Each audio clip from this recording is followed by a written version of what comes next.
രാജുവിന് വിശ്വാസമില്ലേ? വിശ്വാസമുണ്ട്. മാഡം ഒരിക്കലും ഒരു തെറ്റ് ചെയ്യില്ല എന്ന് എനിക്കറിയാം. എനിക്ക് വേണ്ടി അല്ല രാജു നമ്മൾ പോകുന്നത്, സാനിയക്ക് വേണ്ടിയാ. സാനിയക്കോ? സാനിയ ഒരു കുരുക്കിപ്പെട്ടിരിക്കുക. അവളെ അതിന്ന് രക്ഷിക്കണം.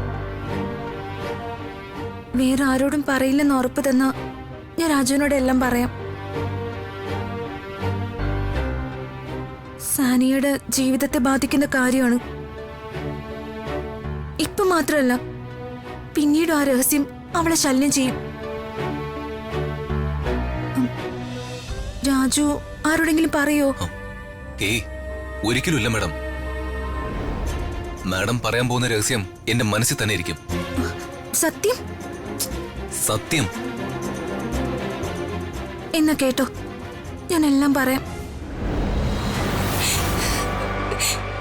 എനിക്കിത് ആരോടും പറയാൻ പറ്റില്ല, ഋതുവിനോടല്ലാതെ.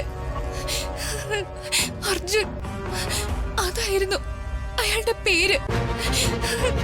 ഞാൻ അയാളെ വിശ്വസിച്ചു, പക്ഷേ അയാൾ എന്നെ വഞ്ചിക്കുകയായിരുന്നു. ഇതാണോ ആള്? അതെ, എന്റെ ഭാവി നശിപ്പിക്കാൻ കച്ചുകെട്ടി ഇറങ്ങിയിരിക്കുക അർജുൻ. എന്റെ കല്യാണം അയാൾ തകർക്കും. എടി, ഇന്നത്തെ കാലത്ത് ആർക്കാ പ്രേമം ഇല്ലാത്തത്? അതിന്റെ പേരില് പല പ്രശ്നങ്ങളും ഉണ്ടാവും. എന്നുവെച്ച് ആത്മഹത്യ ചെയ്യാണോ വേണ്ടത്? അത് ഭീരുക്കൾക്ക് പറഞ്ഞിട്ടുള്ളത്. നീ ഈ തറവാട്ടിലെ കുട്ടിയല്ലേ, നീ ഒരിക്കലും ഇങ്ങനെ ഒന്നും ചിന്തിക്കരുത്. ഈ ഫോട്ടോസിന്റെ ഒറിജിനൽ മുഴുവൻ അയാളുടെ കയ്യിലുണ്ട്. അതാ എന്റെ പേടി. എനിക്കറിയാം ഇങ്ങനെയുള്ളവന്മാരൊക്കെ എങ്ങനെ കൈകാര്യം ചെയ്യണമെന്ന്. അത് നീ എനിക്ക് വിട്ടേക്ക്. അപ്പോ നമ്മളിപ്പോ പോകുന്നത് അർജുനെ കാണാനാണല്ലേ? അതെ, ഞാൻ കാരണം ഒരു തവണ സാനിയുടെ ഈ കല്യാണം മുടങ്ങാൻ പോയതാ. ഇനി അങ്ങനെ ഒരു അവസ്ഥ ഉണ്ടാവരുത്. സാനിക്കൊരു അബദ്ധം പറ്റി, അതിന്റെ പേരില് അവളുടെ ജീവിതം നശിക്കരുത്. അർജുന ആ ഫോട്ടോസ് തിരിച്ചു വരുമെന്ന് മാഡത്തിന് തോന്നുന്നുണ്ടോ? കാശിന് വേണ്ടിയല്ലേ അവൻ ശ്രമിക്കുന്നത്. ആ നിലയ്ക്ക് നമ്മൾ ചെന്ന് ചോദിച്ചാ അവൻ അത് തരുമോ? അതൊന്നും എനിക്കറിയില്ല, പക്ഷെ എനിക്ക് ആ ഫോട്ടോസ് കിട്ടിയേ പറ്റൂ. സാനിയുടെ കഴുത്തില് താലി കേറുന്നതിന് മുൻപ് ആ ഫോട്ടോസിന്റെ ഒറിജിനൽ എന്റെ കയ്യിൽ എത്തിയിരിക്കണം. മാഡം സമാധാനായിട്ടിരിക്കെ, നമുക്ക് ശ്രമിക്കാം.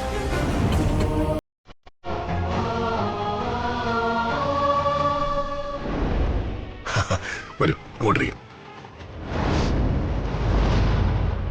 നമസ്കാരം വർമ്മജി. നമസ്കാരം. ഫ്ലൈറ്റ് ലേറ്റ് ആയി, അതാ വൈകിയത്. ഓ, വൈകിയാലും താൻ എത്തിയല്ലോ, അത് മതി.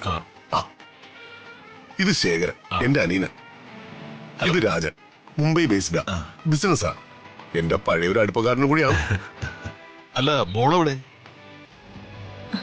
റിതു ഡ്രസ്സിംഗ് റൂമില്. ഡ്രസ്സിംഗ് റൂമിലൊന്നും അവളില്ല. അവൾ അവന്റെ ഒപ്പം പോയി, ആ രാജുവിന്റെ ഒപ്പം. എങ്ങോട്ട്? അതെനിക്കെങ്ങനെ അറിയാം? അമ്മേ, അമ്മാവനോട് പറഞ്ഞാലോ? ഈ തക്കം നോക്കി രണ്ടുപേരും കറങ്ങാൻ പോയിരിക്കണെന്ന്. തൽക്കാലം വേണ്ട, ഞാൻ പറയാം. എന്നിട്ട് മതി എന്തെങ്കിലും ചെയ്യല്. വാ യാമിനി, ഡ്രസ്സിംഗ് റൂമിൽ പോയി വിളിച്ചോണ്ടോ അവളെ? അതിന് ഋതു ഡ്രസ്സിംഗ് റൂമിലുണ്ടെങ്കിലല്ലേ. ഞാൻ എവിടുന്നാ വരുന്നത്? ഋതു അവിടെ എങ്ങുമില്ല. പിന്നെ എവിടെ പോയി? അവൾ ഇവിടെ എവിടെയെങ്കിലും കാണൂ ഏട്ടാ. ദീപകേ, നീ പോയി അവളെ വിളിച്ചോണ്ട് വാ. പ്രതാപൻ അന്വേഷിക്കുന്നു പറ. ശരി അമ്മേ. വാ രാജമ്മ, മോളി പോരും. ഋതു എവിടെ പോയതാ യാമിനി? എനിക്കറിയില്ല, എന്നോട് പറഞ്ഞിട്ടല്ല പോയത്.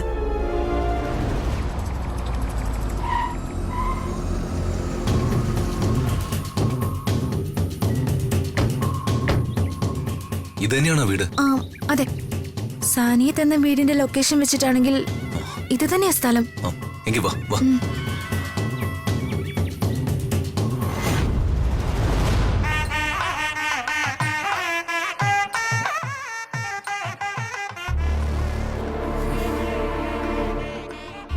ഞാൻ ആ രഹസ്യം പൊട്ടിക്കാൻ പോവാ.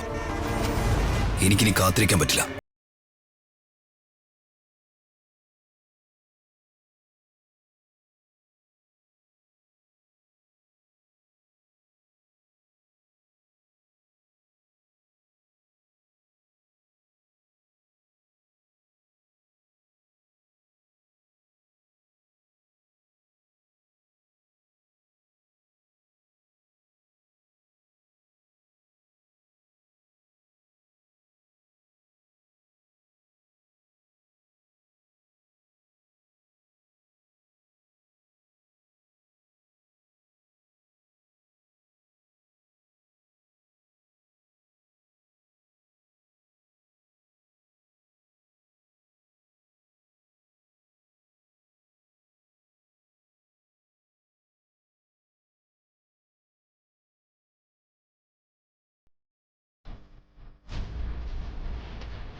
എന്റെ മോളും രാജു ഇവിടെ പോയി.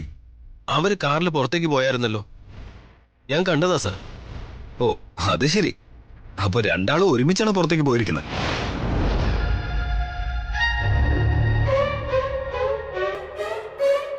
ലക്ഷണം കണ്ടിട്ട് ദീപക്കേട്ടെല്ലാം കുഴപ്പിക്കുമെന്നാ തോന്നുന്നത്.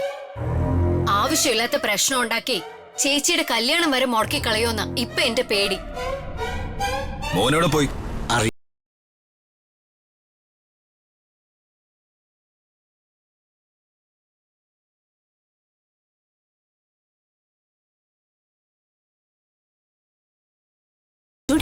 കഷ്ടം തന്നെ.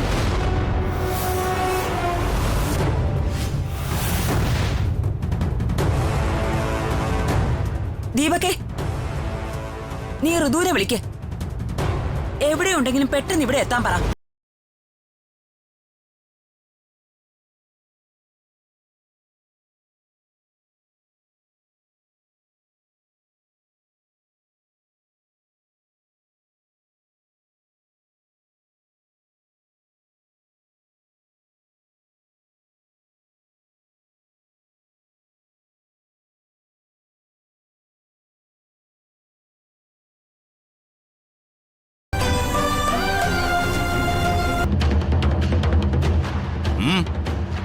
സ്വിച്ച് ഓഫ് ആണെന്ന് പറയണേ.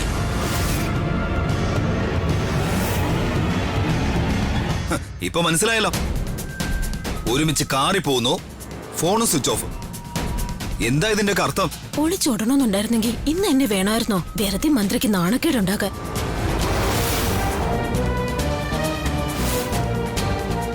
ഇപ്പോഴത്തെ പിള്ളേരൊക്കെ ഇങ്ങനെയാണെന്നേ. അവർക്ക് ഔചിത്യം എന്ന് പറയുന്ന സാധനമില്ല.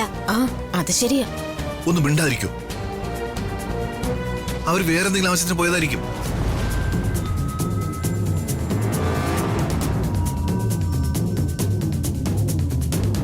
നിങ്ങളോട് പറഞ്ഞിട്ടാണോ രാജു പോയത്?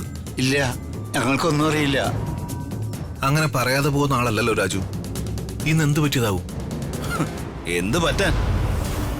പറ്റിയത് വിശദീകരിക്കാതിരിക്കുന്നതാ ബുദ്ധി.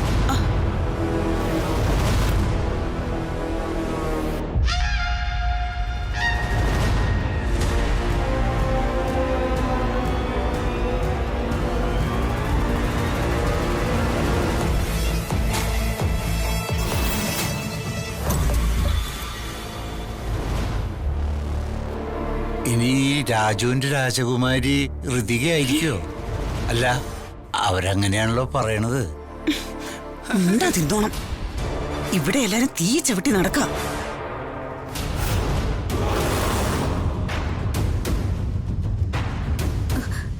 രാജു, ക്യാമറ കിട്ടി.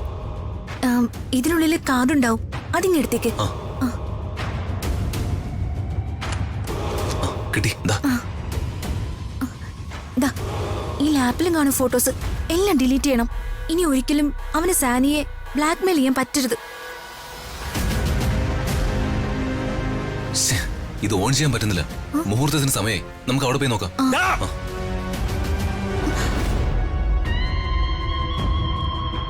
എന്റെ വീട്ടിൽ എന്റെ അനുവാദം ഇല്ലാതെ കയറി എന്റെ സാധനങ്ങൾ എടുത്തോണ്ട് പോകുന്നു. ഭവനഭേദനത്തിനും മോഷണത്തിനുള്ള ശിക്ഷ എന്താണെന്ന് അറിയോ രണ്ടാൾക്കും? ഒരു പാവം പെൺകുട്ടിയെ പറഞ്ഞു പറ്റിച്ച് അവളുടെ ഫോട്ടോ വെച്ച് ജീവിതത്തിന് വില പറയുന്ന നീയാണോ ഞങ്ങളെ നിയമം പഠിപ്പിക്കാൻ വരുന്നത്? സാനിയയുടെ ഭാവി നിസ്സാരമായിട്ട് തകർക്കാന്ന് നീ കരുതി. അത് നടക്കാൻ പോകുന്നില്ല. ഞങ്ങൾ അതിന് സമ്മതിക്കൂല. സാനിയ മാത്രമല്ല, ഒരുപാട് പെൺകുട്ടികളുടെ ജീവിതം ഇതുപോലെ ഞാൻ ഈ ഉള്ളം കയ്യിലിട്ട് അമ്മാനം ആടിയിട്ടുണ്ട്. കാശുണ്ടാക്കിയിട്ടുണ്ട്. അത് തടയാൻ ആരെങ്കിലും ശ്രമിച്ചിട്ടുണ്ടെങ്കിൽ അവരൊക്കെ അനുഭവിച്ചിട്ടുണ്ട്. ഞങ്ങൾക്ക് വേറൊന്നും വേണ്ട. സാനിയയുടെ ഫോട്ടോസ് മാത്രം മതി. ഈ ലാപ്ടോപ്പ് ഞങ്ങൾ തിരിച്ചു തരും. ഇതില് നീ കോപ്പി ചെയ്തിരിക്കുന്ന ചിത്രങ്ങൾ നശിപ്പിച്ചതിന് ശേഷം. നശിപ്പിക്കണമെങ്കിൽ നീ ഇവിടുന്ന് പോകണ്ടേ? എനിക്കത് സമ്മതം അല്ലെങ്കിലോ? നിന്റെ സമ്മതം എനിക്ക് വേണ്ടെങ്കിലോ? ആഹാ, എന്നാ ഈ അർജുൻ ആരാണെന്ന് ഞാൻ മനസ്സിലാക്കി തരടാ.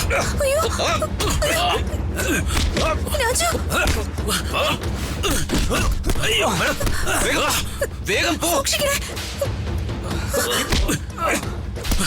വേണം, പൊയ്ക്കോ. പോ.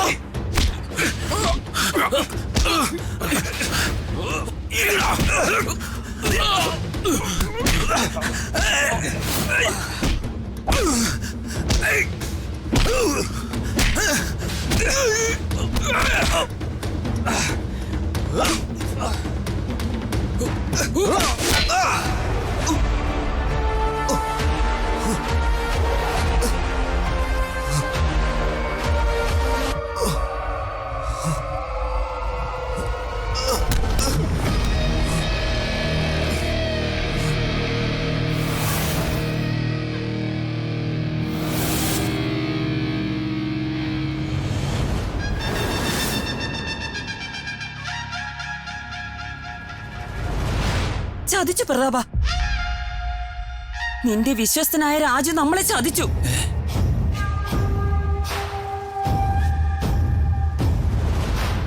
കല്യാണത്തിന് വേണ്ടി ഏൽപ്പിച്ചിരുന്ന സ്വർണവും ആധാരം കൊണ്ട് അവൻ പോയത്.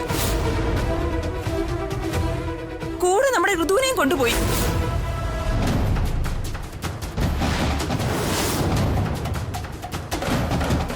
ഞാനിത് എങ്ങനെ സഹിക്കും? എന്തൊക്കെയാ പ്രതാപ സാറേ ഈ കേൾക്കുന്നത്? നല്ല അന്തസ്സുള്ള തറവാട്ടുകാരാണെന്ന് കരുതിയാ ഇങ്ങനെ ഒരു ബന്ധത്തിന് ഞങ്ങൾ സമ്മതം മൂളിയത്. ഇതിപ്പോ ആകെ നാണക്കേടായല്ലോ.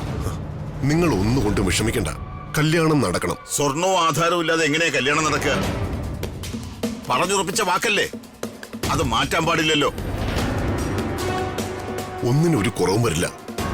എന്തൊക്കെയാണോ തരാമെന്ന് ഞാൻ ഏറ്റത് അതൊക്കെ കിട്ടിയിരിക്കും. നിങ്ങള് ദയവ് ചെയ്ത് എന്നെ വിശ്വസിക്കണം. തൃപ്തി ആയല്ലോടോ. എല്ലാം നശിപ്പിച്ചപ്പോ നിങ്ങൾക്ക് സമാധാനമായല്ലോ.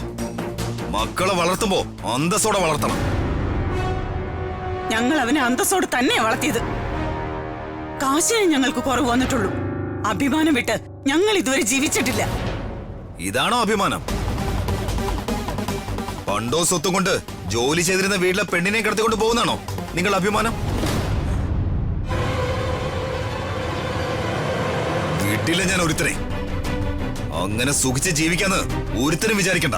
എന്റെ മോനൊരു തെറ്റ് ചെയ്യില്ല, അവനതിന് സാധിക്കില്ല. എങ്കിൽ പോരാടോ. ഋത്തികയും കൊണ്ട് എങ്ങോട്ടാണോ അവൻ പോയത്? പോരാടോ.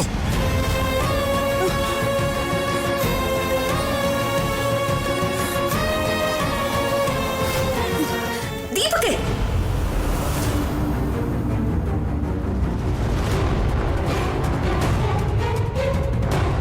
മതി.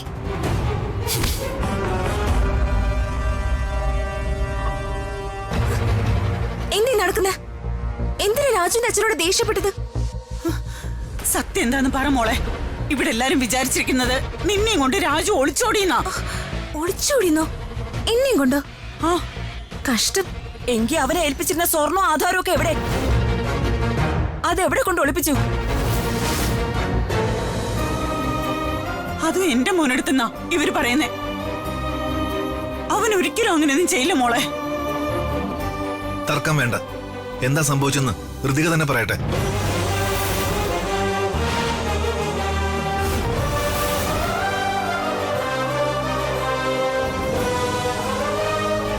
രാജു എന്റെ ഒപ്പം വന്നു എന്നുള്ളത് ശരിയാ.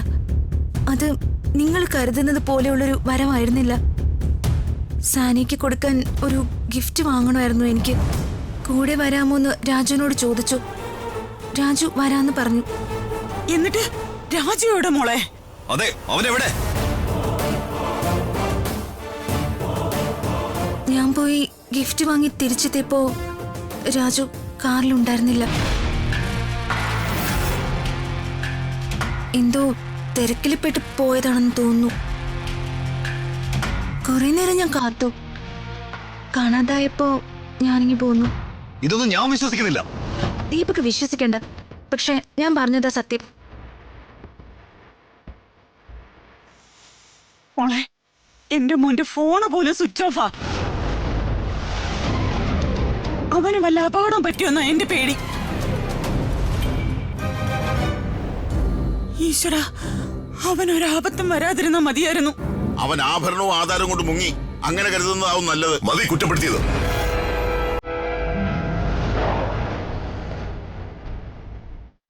രാജു ആരാണെന്ന് എനിക്ക് നന്നായിട്ട് അറിയാം. അതുകൊണ്ട് ആരും വെറുതെ എഴുതാപ്പുറം വായിക്കണ്ട.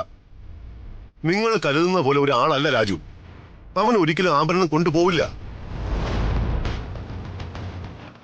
അതമ്മാവന്റെ തോന്നലാണെങ്കിലോ? എന്നെ തിരുത്താൻ മാത്രം വളർന്നോ നീ? ഓരോരുത്തരെയും എനിക്കറിയാം, എങ്ങനെ എന്തൊക്കെ ആണെന്നും അറിയാം. അതുകൊണ്ട് എന്നെ പഠിപ്പിക്കാൻ ആരും വരണ്ട. അത് നടക്കില്ല. പ്രത്യേകിച്ചും രാജുവിന്റെ കാര്യത്തിൽ.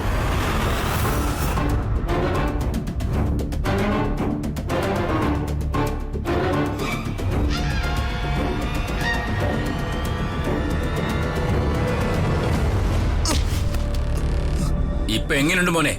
അർജുനെ തോൽപ്പിക്കാൻ പറ്റില്ലെന്നോ ഇപ്പോഴെങ്കിലും നിനക്ക് മനസ്സിലായില്ലേ? സാനിയെ പ്രേമിക്കുമ്പോ എനിക്ക് ചില കണക്കൂട്ടലൊക്കെ ഉണ്ടായിരുന്നു. ആ കാശ് എനിക്ക് കിട്ടിയിരിക്കണം.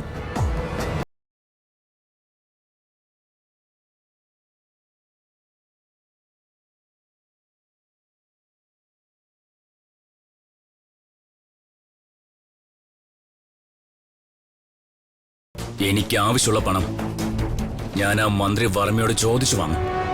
സാറിന് നിനക്ക് അറിയാത്തോണ്ടാ ഇങ്ങനെയുള്ള മണ്ടത്തരങ്ങൾ നീ എഴുന്നള്ളിക്കുന്ന. സാറിന്റെ മുമ്പിൽ ചെന്ന് നീ കാശ് വേണമെന്ന് പറഞ്ഞ അന്ന് നിന്റെ അവസാന.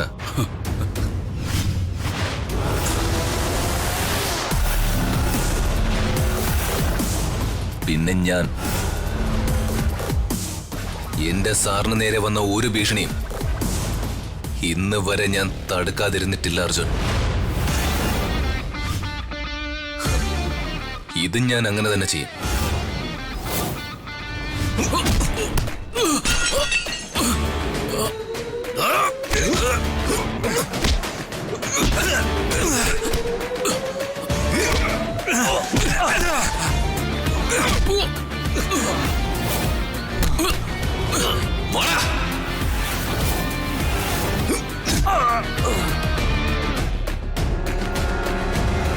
എന്റെ അമ്മാവനൊരു പാവമായതുകൊണ്ടാ നിങ്ങളുടെ മകനെ കണ്ണുടച്ച് വിശ്വസിക്കുന്നത്.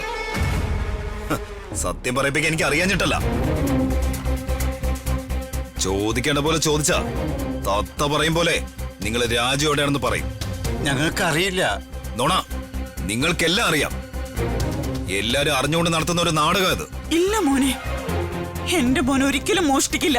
എല്ലാ അമ്മമാരും സ്വന്തം മക്കളെ കുറിച്ച് ഇങ്ങനെയൊക്കെ തന്നെയാ വിചാരിക്കാറ്. കുറച്ചുകൂടെ മാന്യമായിട്ട് സംസാരിക്കാൻ നിങ്ങൾക്ക് അറിയില്ലേ? രാജുവിനെ ഞങ്ങൾക്ക് അറിയുന്ന പോലെ നിങ്ങൾക്ക് അറിയില്ലല്ലോ. നിങ്ങൾ പറയുന്ന പോലെ ഒരാളല്ല രാജു.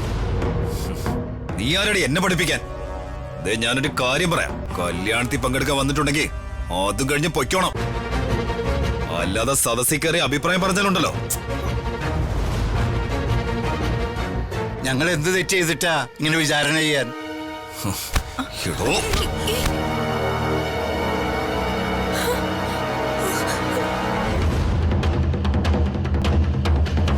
തെറ്റെന്താണെന്ന് തനിക്ക് അറിയണല്ലേ?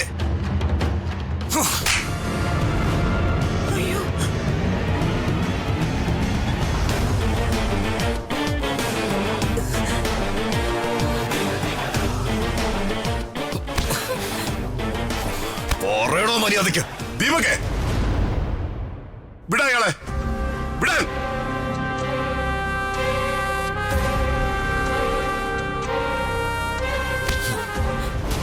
ഇതൊരു കല്യാണ സദസ്സാ. ആ മാന്യതയെങ്കിലും നീ കാണിക്കണം. മേലാൽ ഇതുപോലെ എന്തെങ്കിലും ചെയ്താ പടിക്ക് പുറത്തായിരിക്കും നിന്റെ സ്ഥാനം.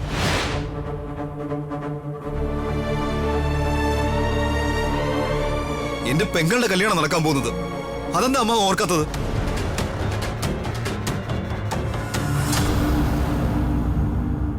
ഈ കല്യാണത്തിന് എന്തെങ്കിലും തടസ്സം വന്നാ ഞാനും എന്റെ അമ്മയും പെങ്ങളും ആത്മഹത്യ ചെയ്യും. നോക്കിക്കോ.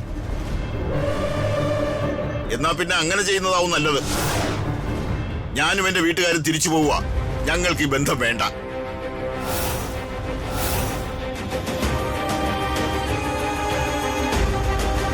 പോകരുത്. എന്ത് പ്രായശ്ചിത്തം വേണമെങ്കിലും ചെയ്യാം. കല്യാണം ഒരു കാരണവശാലും മുടങ്ങാൻ പാടില്ല. എന്തൊക്കെയാ പ്രതാപ സാറേ ഇവിടെ നടക്കുന്നത്? അന്തസ്സും അഭിമാനമുള്ള ആളുകൾക്ക് ഇത് കണ്ട് സഹിക്കാൻ പറ്റുമോ? തരാമെന്നേറ്റ ആഭരണവും ആധാരവും ഞങ്ങൾക്ക് ഇപ്പൊ കിട്ടണം. അല്ലെങ്കിൽ ഞങ്ങൾ ഇവിടുന്ന് പോകും.